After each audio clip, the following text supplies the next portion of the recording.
옆에 분과 인사하겠습니다. 한 해 동안 수고하셨습니다. 건강하게 오늘날까지 이렇게 잘 지내오신 모습들이 너무너무 대견하고 또 아름다운 것 같습니다. 또 새해도 우리의 것이 될 줄 믿습니다. 하나님의 큰 축복이 있기를 주님의 이름으로 축원드립니다. 오늘은 우리가 송년주일이죠.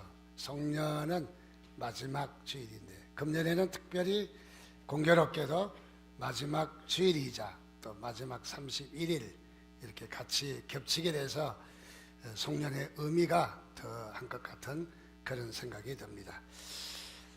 특별히 이렇게 우리가 송년주일이라고 굳이 이렇게 이름을 붙여야 되느냐, 또 송년주일이 뭐냐 하는 생각도 우리가 가질 수는 있지만은, 그러나 우리가 이렇게 송년주일이라고 하는 것은 마지막 마무리를 잘 하자는 거죠. 마무리를 잘 해야 또 그래야 우리가 새해를 맞이할 수 있으니까, 마지막 마무리를 우리가 잘 하지 못한다면은 새해를 맞이할 수 없는 것이죠. 그래서 우리가 마지막을 잘 끝내는 것은 곧 새해를 맞이하는 그런 시간이다. 그래서 우리는 이 송년과 새해는 그야말로 끝과 시작이 같은 시점인 거죠. 끝나는 시점과 또 시작되는 시점이 같은 점인 거죠. 같은. 그래서 우리는 이 마지막 날을 우리가 지금까지 최선을 다해서 마무리를 잘했지만은, 그러나 아직도 우리에게 남은 것이 있다면은 마무리를 잘 하자. 그래서 오늘 송년주일입니다. 뭐든지 끝이 중요하잖아요. 끝. 우리 성가대 지휘자도 지휘할 때 보면은 마지막 끝에 딱 하는 게 너무 멋져요. 그래서 이 끝나는 부분이 잘 끝나야 돼요. 시작도 물론 중요하지만은, 근데 우리가 인간관계나 어떤 직장이나 우리가 어떤 생활을 하다가 끝날 때가 중요해요. 끝날 때 잘못 끝내면 계속해서 그 사람 이미지가 좋지 않는 거예요. 그 사람 평이 좋지 않는 평이 계속 나오는 거죠. 그래서 우리가 그만둘 때에도 마무리를 잘하지 못했다면 그야말로 마무리를 잘하고 나와야 돼요. 마무리를 잘못하면 교제가 안 되잖아요. 또 마무리를 잘못하면 그 사람은 계속해서 좋지 않는 인상을 남기게 된다는 것이죠. 그래서 오늘 우리는 한 해를 마무리를 잘하자. 그리고 할 수 있다면 우리가 최선을 다해서 마무리를 잘하는 바로 그런 주일이 됐으면 좋겠다 하는 생각을 가져봅니다. 특별히 우리가 세월은 참 빠른 것 같습니다. 그래서 옛말에 세월은 유수와 같다, 흐르는 물과 같다는 거죠. 흐르는 물은 어떻습니까? 잡아둔다고 멈추지 않죠. 흐르는 물은 낮이든 밤이든 비가 오든 눈이 오든 그야말로 줄줄줄줄 흘러서 내려가듯이, 세월이라는 것은 빠르기도 하지만은 또 한 가지는 세월은 우리가 붙잡아 둔 것 같지만은, 우리는 시간이 가지 않는 것 같지만은 세월은 여전하게 시간이 흘러서 가고 있다는 것이죠. 그래서 이 물 흐름같이 세월의 시간은 그야말로 줄줄줄줄 흘러가는 것을 발견합니다. 그래서 잠깐 우리 인생이 이렇게 몇십 년이 지나가는 것을 발견합니다. 어떤 사람은 우리의 인생을 하루의 시간대에다 비유를 한 사람이 있습니다. 그래서 어린아이는 새벽이다.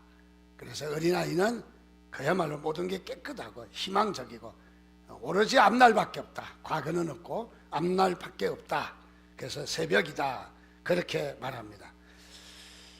또 청소년은 오전 10시다.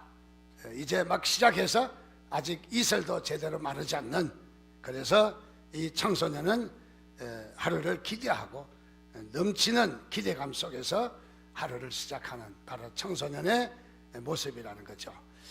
작년은 오후 3시와도 같다.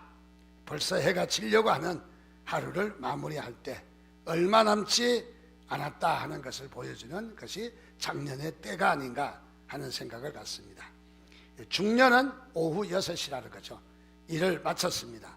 발걸음을 향해서 집으로 돌아오는 시간입니다. 해가 이제 서산에 걸쳐서 지고 있습니다. 우리의 인생도 바로 어쩌면은 중년 때에는 해가 지고 있는 그런 시기가 아닌가 하는 생각을 갖습니다. 노년은 저녁 9시입니다. 모든 일과도 다 끝내고 저녁도 다 먹고 이제는 여장도 다 풀고 이제는 오로지 잠만 잘 일만 남았습니다. 잠이라는 것은 또 우리가 인생으로 이야기하면 세상 끝나는 것을 이야기하는 거죠. 세상에서 우리가 이별하는 것을 이야기하기도 하죠. 자, 그래서 우리 인생이 우리는 새벽인 사람도 있고 또 이 오후 3시인 사람도 있고 또 일을 끝내고 저녁에 여장을 풀고 집에 들어와 있는 우리의 인생이기도 합니다. 여러분 어쨌든 우리의 인생이 오늘날까지 이렇게 살아나왔습니다. 여러분 우리의 인생이 노년이다 할지라도 여러분의 호흡이 멈추는 시간까지 하나님 앞에 기도하시고 하나님의 도우심을 받는 시간들이 되시기를 주님의 이름으로 축원드립니다. 그래서 특별히 오늘은 우리 이 2017년을 한 해를 마무리하는, 그래서 2017년이요 영원히 이제 우리에게 돌아오지 않는 바로 아듀 2017년입니다. 그래서 이 한 해와 마무리하는 시간, 그래서 오늘 우리는 이 마무리하면서 우리 교회 아까 말씀드린 대로 척사대회를 하면서 마무리를 좀 더 의미 있게 잘해보자 하는 뜻에서, 그래서 각 기간별로 이 방 저 방에 사지 않고 한 방에서 다 합니다. 같이 즐기자는 거죠. 같이 웃자는 거죠. 또 같이 하자는 거죠. 또 윷놀이도 담요 깔고 앉아서 하지 말고, 그러면 너무너무 또 윷놀이가 또 적은 판이 되니까 일어서서 저기서 던지자. 그래서 이 윷놀이 멍석도 특별히 준비를 했습니다. 멍석도 아주 크다란 걸로 준비했습니다. 그래서 멍석에 육가락을 던지고 또 좋은 그 유시 행운에 나왔으면은 여러분 춤을 추기도 하고 또 웃기도 하고 또 개성도 지르기도 하고, 그러면서 오늘 우리가 한 해를 정말 깨끗하게 잊자, 그런 뜻으로 오늘 윷놀이를 마련한 것이죠. 자, 우리 한 해 동안 살아오면서 여러분 서로 웃고 용납하고 격려하고 축복의 시간, 그런 의미를 우리가 좀 가져보자 하는 뜻에서 윷놀이를 마련했습니다. 많은 사람들은 이렇게 생각합니다. 세상에서 성공이 뭐냐? 성공이 뭐냐? 그래서 세상의 성공은 어쩌면 부요와 그리고 넉넉함과 이런 것을 우리가 추구하죠. 물론 부요와 넉넉함이 여러분들의 기쁨이 될 수도 있습니다. 그러나 여러분 속지 마시기 바랍니다. 이런 부요와 넉넉함, 또 더 나아가서 우리에게 어떤 건강이나 또는 우리에게 물질의 축복을 많이 받는 것 좋죠. 좋지만은 이것은 한낱 놀이개감에 지나지 않는다는 거죠. 아이들이 둘러앉아서 공기놀이를 합니다. 보니까 공기가 적어가지고 손이 큰 아이가 공기를 영 하지 못하는 거예요. 잡지를 못하는 거예요. 손이 크다 보니까. 그래서 이게 몇 개 잡을 때 잘 못 잡는 거죠. 그래서 옆에 지켜보던 부모가 야, 공기 바꿔서 해라 하면서 공기돌을 던져주었습니다. 그래서 공기돌 큼직한 걸로 하니까 2개를 잡던 3개를 잡던 착 잡아서 또 받아내고 아주 잘하는 거예요. 자, 공기돌이 참 좋아요. 너무너무 아주 그 공기도 잘 되고, 그래서 이 아이는 옆에 친구도 상관없이 또 이 공기 게임에도 상관없이 오로지 공기돌에만 미쳐 있다면 어떻게 되겠어요? 공기돌은 놀이개감이에요. 오늘 우리가 세상에서 많이 쏟고 살고 있어요. 놀이개가 진짜인 줄 알고, 놀이개 때문에 사는 사람, 우리의 모습, 그 놀이개에 목숨을 걸기도 합니다. 놀이개는 어떻습니까? 학교에서 종 땡땡땡땡 치면은 다 무효인 거죠. 저희들 어렸을 때 땅 뺏어먹기 게임을 많이 했어요. 커다란 원을 그려놓고 이쪽에서 한 뼘에 자기 땅에 영역을 주면 병뚜껑을 가지고 하나, 둘, 셋 딱 들어오면 이 내 땅이야. 지 땅인가요?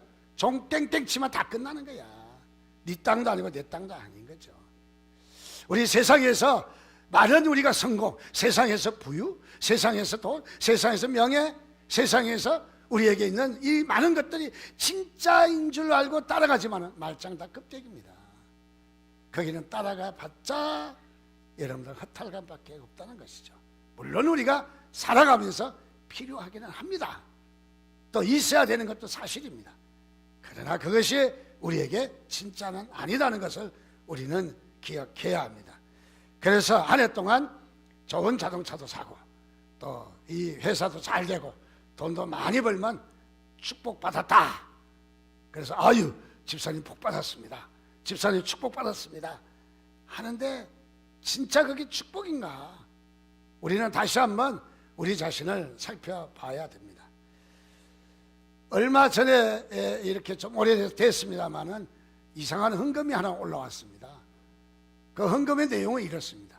사업하다가 사업이 완전히 망해서, 그분은 망했다는 말은 안 썼어요. 사업을 정리했다는 말을 썼는데 솔직히 말해서 사업이 폭삭 망했어요. 망했는데 감사헌금을 드렸어요. 감사헌금. 너무 의아하잖아요. 그래서 불러서 물어봤습니다. 아니 회사가 어렵다는 소리를 들었는데 정리를 하셨네요. 네, 정리했습니다. 어떻게 잘 정리되었나요? 손해를 많이 봤죠. 그리고 아직도 청산해야 될 문제가 많이 있죠. 얼마나 힘드시겠어요?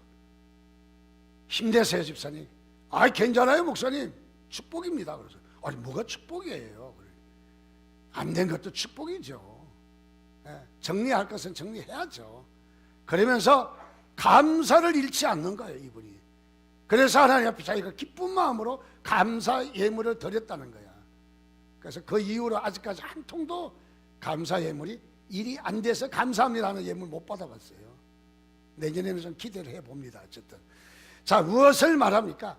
우리는 어쩌면은 세상에서 돈 있고 명예 있고 또 권세를 가지면은 우리가 축복이다 생각하고 그것이 우리의 축복이라고 그렇게 축복받았다고 우리가 그렇게 이야기합니다.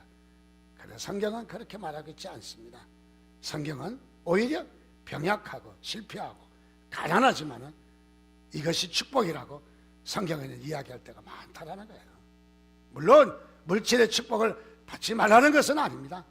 물질의 축복도 있지만은 그것은 더 작은 단위의 축복인 것이죠.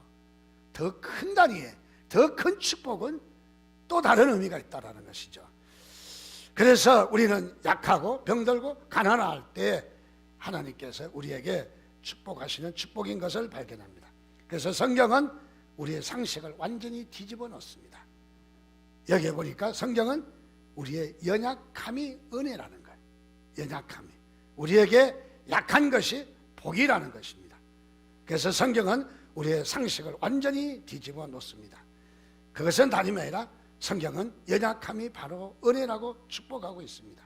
그래서 우리는 많이 알고 있는 위대한 작품, 위대한 업적, 그야말로 놀라운 기적들은 어디에서 나타납니까?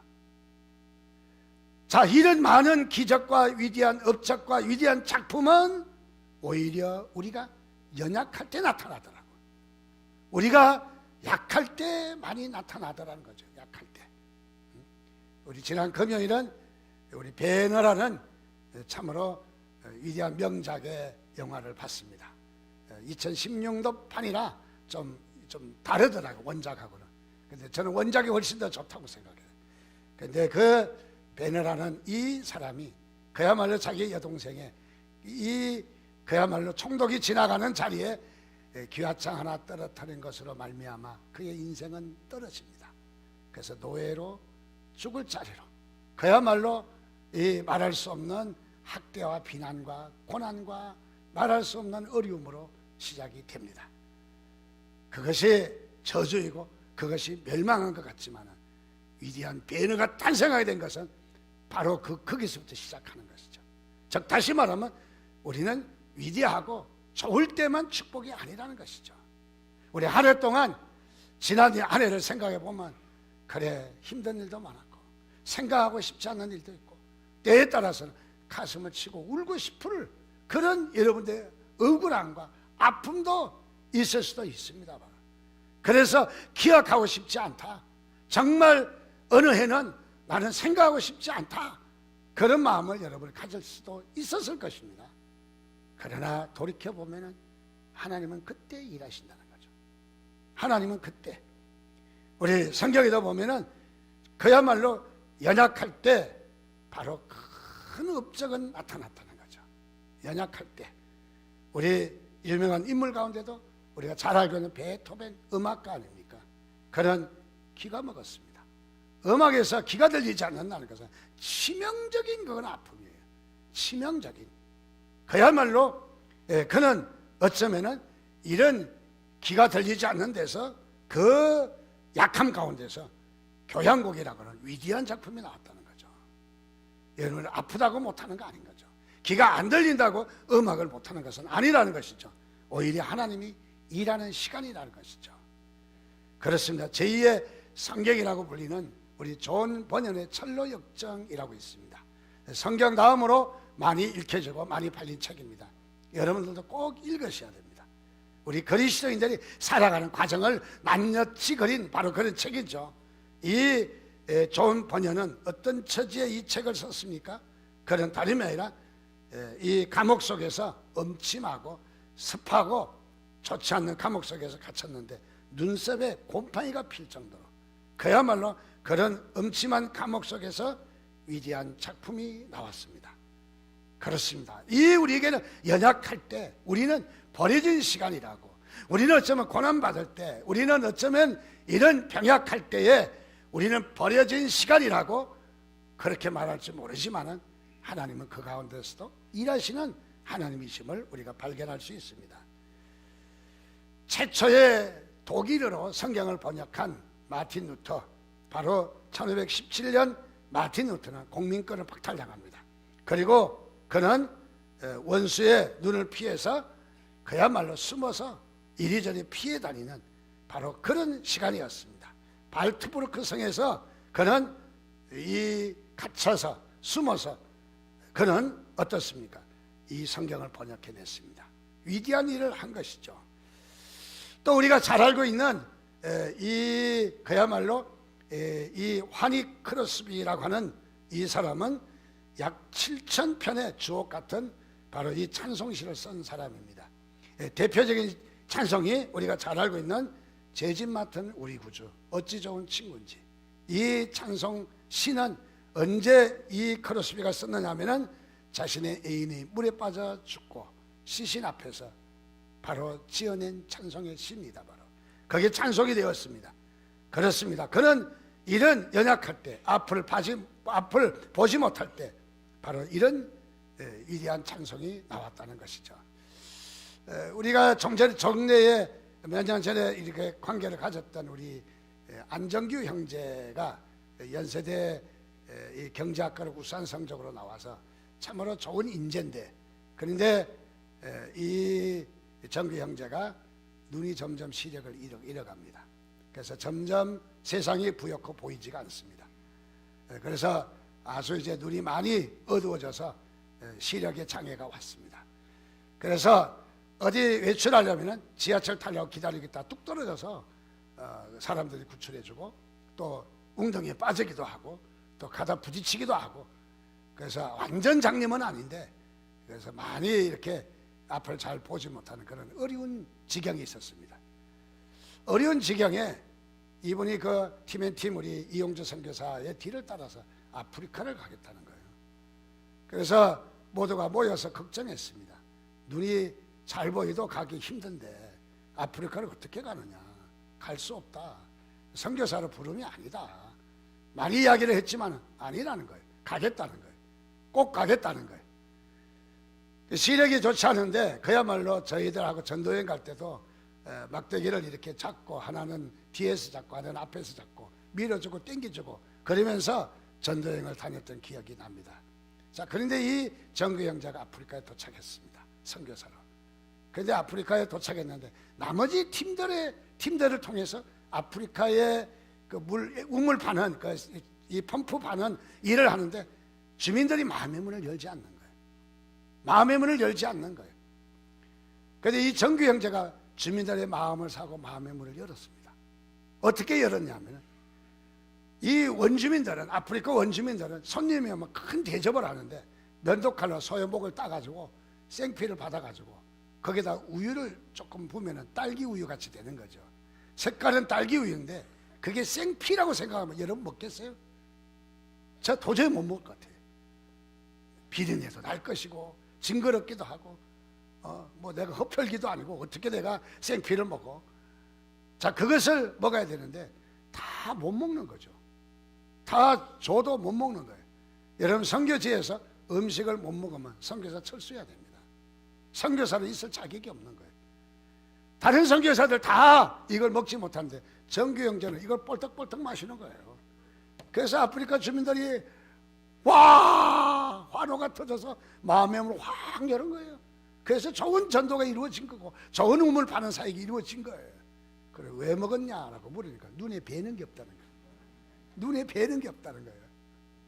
자기도 뵀으면 안 먹었을 텐데 눈에 보이지 않으니까 핀지 뭔지 모르고 먹었다는 거예요. 자, 눈에 뵈지 않는 것도 축복인 것을 믿으시기 바랍니다. 즉, 다시 말하면 바로 이렇게 하나님은 우리에게 연약할 때 우리를 쓰시는 하나님이신 것을 우리가 다시 한번 발견할 수가 있어요.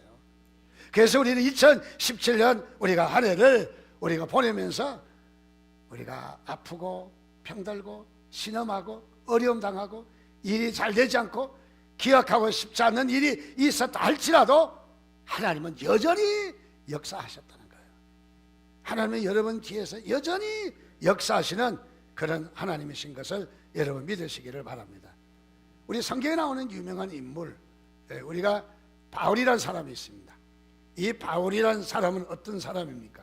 그는 원래 약한 사람은 아니었습니다. 강한 사람이었습니다.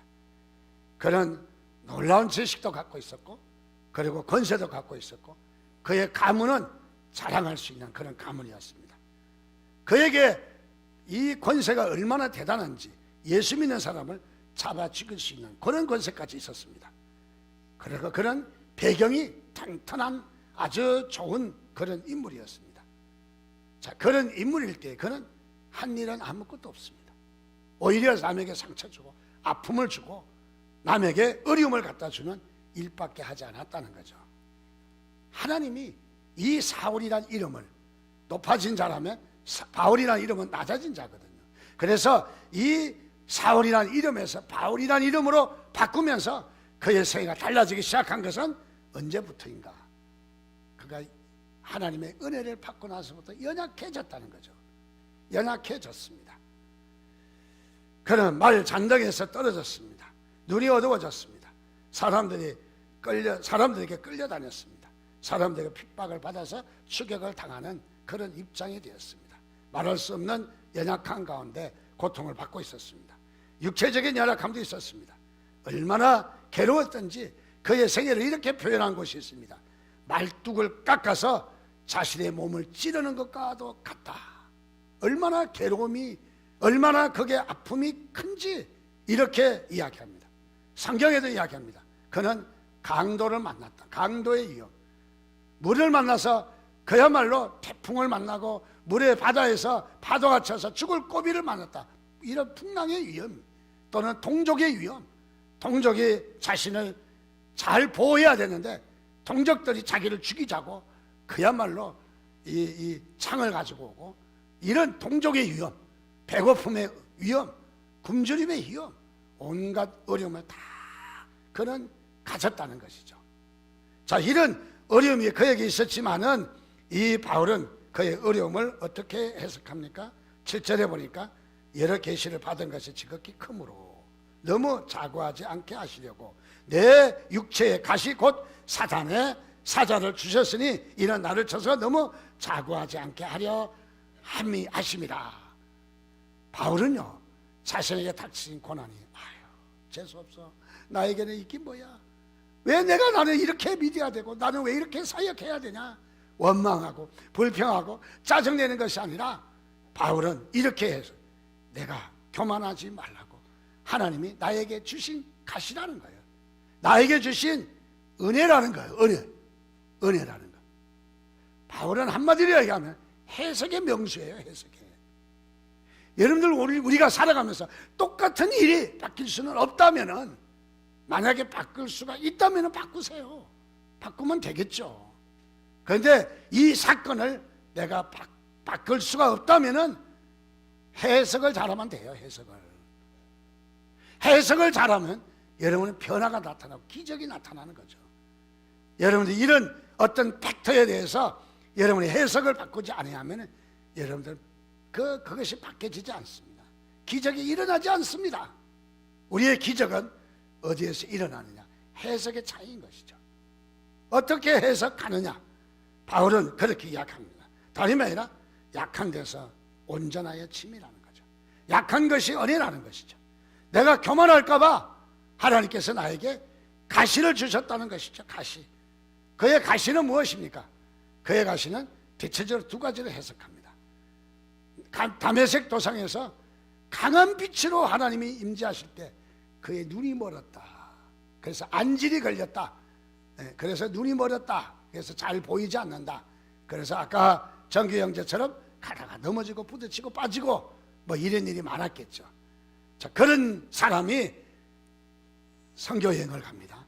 선교여행을 갈 때 요즘처럼 뭐 차가 좋은 것도 아니고 자동차가 있는 것도 아니고 오로지 걸어서 말을 타고 가는, 나귀를 타고 가는 일밖에 없는데 가다가 빠지기도 하고 넘어지기도 하고 부딪히기도 하고 얼마나 그런 아픔이 많았겠어요.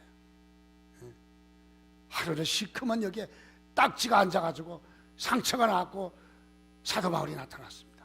사도 바울이 어떻게 된 겁니까? 오다가 넘어졌어? 얼마나 고통스러워요. 또 그에게 가시라는 것은 이렇게 해석하는 사람도 있어요. 간질병이 있었다. 간질병 아시지 않습니까?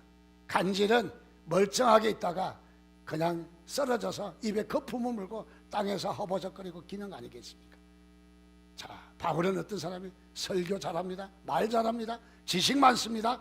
설교를 잘하고 나니까 교인들이 아마 얼마나 좋아하는지 바울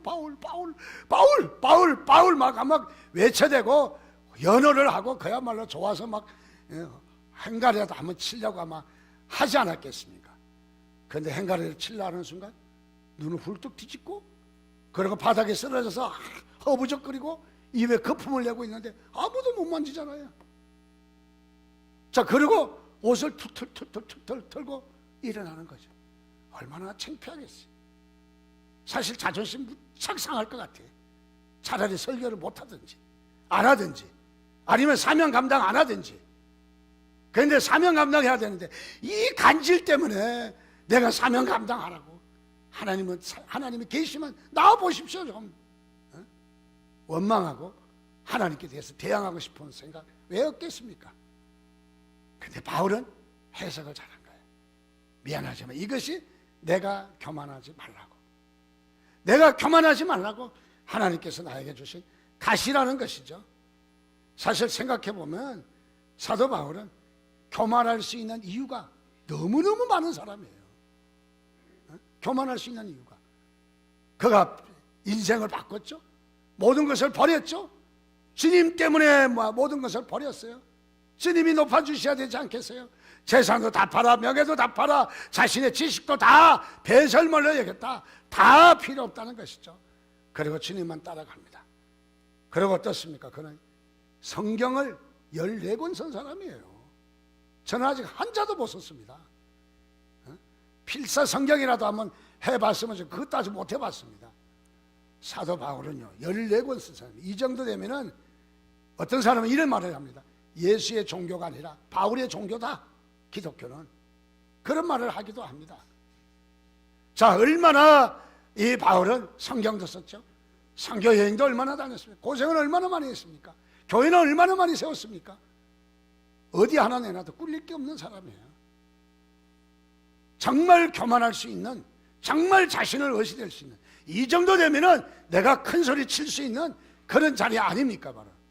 그런데 바울은 아니라는 거예요. 아니라는 거예요. 내가 교만할까 봐 나에게 가시를 주셨다는 거예요. 교만할까 봐. 자, 이 바울의 그의 생애가 마무리를 짓는 그의 말이 바로 이 말인 것이죠. 오늘 우리는 2017년 한 해를 살아오면서 뜻하지 않는 일들도 많이 있었을 거예요.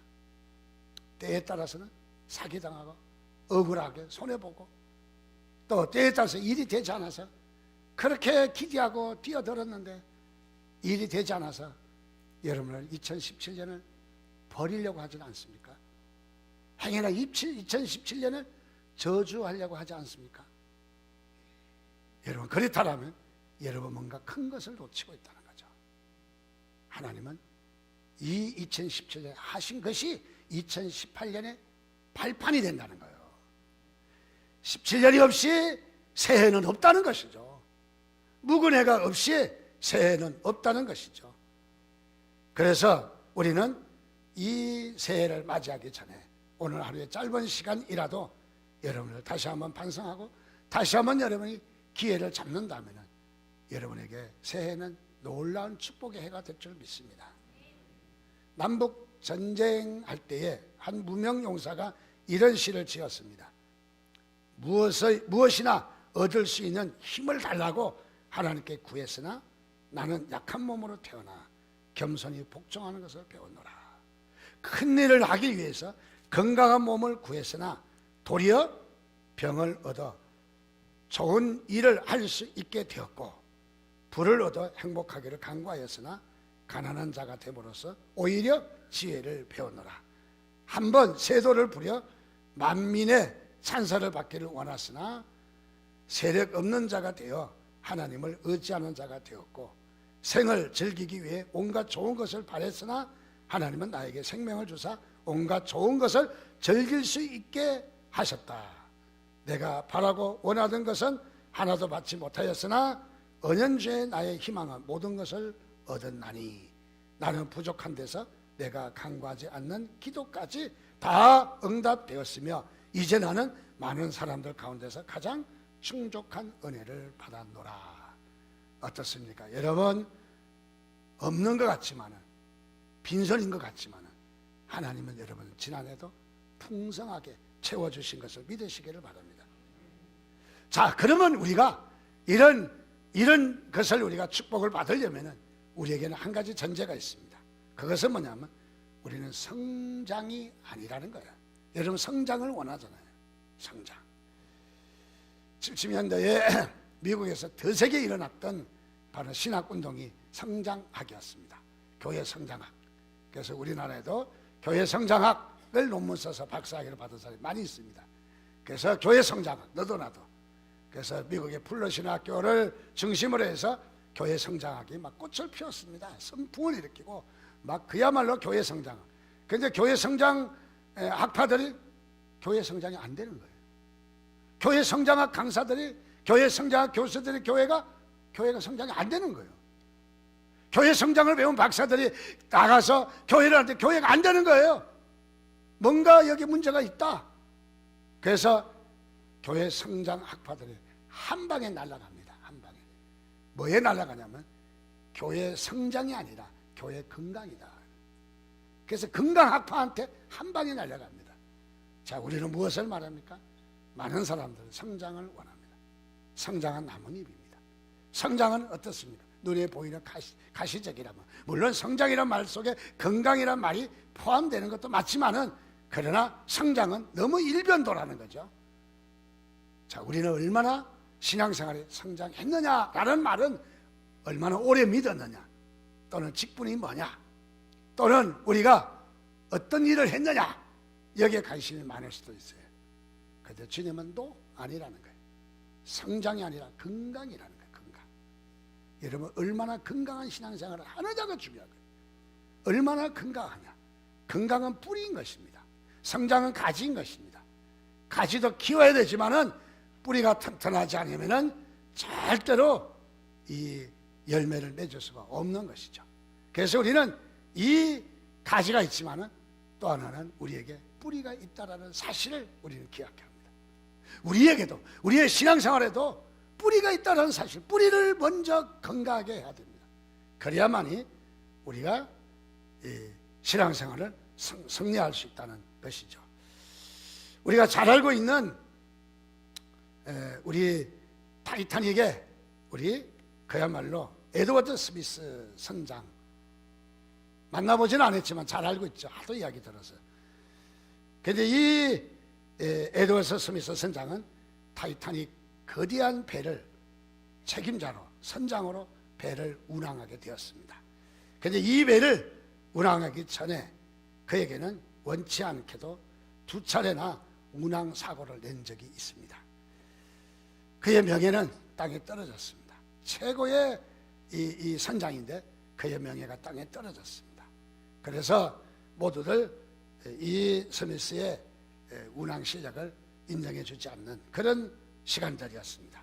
그런데 그에게 타이타닉을 바로 이 호를 운항할 수 있는 기회가 왔습니다. 그는 두 차례 사고가 있었기 때문에 실추된 명예를 되찾기로 결심했습니다. 내가 이번에 이 이 호의 배를 몰고 내가 내 떨어진 명예를 좀 회복하겠다. 그런 의지로 이 배의 선장으로 배를 항해하게 되었습니다. 항로와 속도는 그가 직접 결정했고 배의 승객들의 안전은 혼자서 책임져야 했습니다. 항로에 대해서 주위로부터 많은 경고가 왔지만은 그 경고를 듣지 않았습니다. 여러분, 작은 경고의 소리가 여러분 인생의 큰 축복이라는 사실입니다. 그런데 이런 경고의 소리를 듣지 않았습니다. 그는 그런 경고를 무시했습니다. 그리고 시간을 앞당겨 도착하면 자신의 명성에서 오점을 없앨 수 있는 기회라고 생각하고 그는 무리한 속도로 운항을 했던 것이죠. 자신의 명예를 앞세운 욕심이 그를 무리하게 만들었습니다. 그날 밤 그는 그의 잘못된 욕심이 대서양의 얼음 바다에서 1,500명이 넘는 생명을 수장시키는 그야말로 너무너무 끔찍한 사건이 있게 되었던 것이죠. 한 사람의 잘못된 동기가 심각한 화를 부른다는 사실입니다. 그러므로 우리는 내면의 뿌리가 인생인데 내면의 뿌리를 우리가 다시 한번 우리가 기억하는 시간이 됐으면 좋겠습니다. 그렇습니다.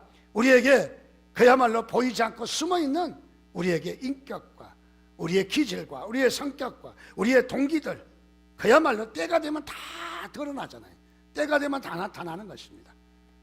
우리의 내면의 세계가 건강하지 못하면 언젠가는 이런 것들이 돋아나서 우리를 무너지게 만든다는 거죠.